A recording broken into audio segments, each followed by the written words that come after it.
Suara bergetar Kepsek SMP Negeri 1 Ponorogo mundur buntut tarik sumbangan ke siswa untuk beli mobil baru. Polemik penarikan uang sumbangan untuk beli alat musik hingga mobil di SMP Negeri 1 Ponorogo, Jawa Timur menemui babak baru. Imam Mujahid, Kepala Sekolah SMP Negeri 1 Ponorogo memutuskan untuk mundur dari jabatannya.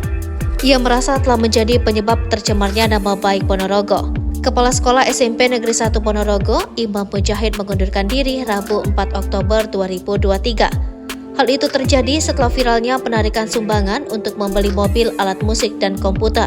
Pengunduran diri disampaikan Imam Mujahid saat Bupati Ponorogo Sugiri Sancoko mengumpulkan seluruh kepala SMP Negeri Sebumi Reog di Aula SMP Negeri 2 Ponorogo. Di tengah-tengah, orang nomor 1 di Bumi Reog menyampaikan pengarahan Imam Mujahid maju. Dia membawa map berwarna merah yang di dalamnya ada amplop berisi surat pengunduran diri. Hari ini saya menjadi penyebab tercemarnya Ponorogo. Saya dengan tulus hati mengundurkan diri sebagai Kepala SMP Negeri 1 Ponorogo, ujar Imam Mujahid di depan Kepala SMP Negeri 1 Ponorogo dan Bupati Ponorogo Sugiri Sancoko.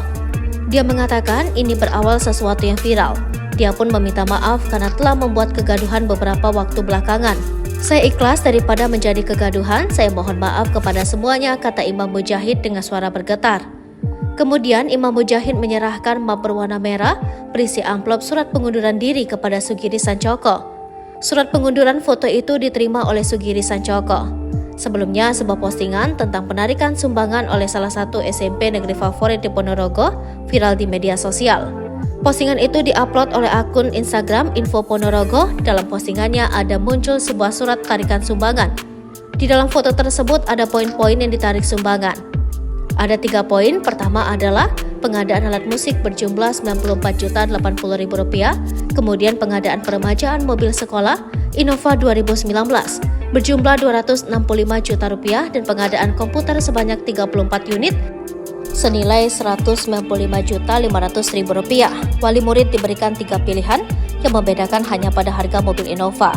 Pada pilihan pertama, persiswa dibebani Rp1.550.556. Pilihan kedua, Rp1.682.569. Dan pilihan ketiga, Rp1.769.375. Dalam surat yang menyebar di WhatsApp terpampang jelas ditandatangani oleh Ketua Komite, Bendahara Komite, dan Kepala SMP Negeri 1 Ponorogo.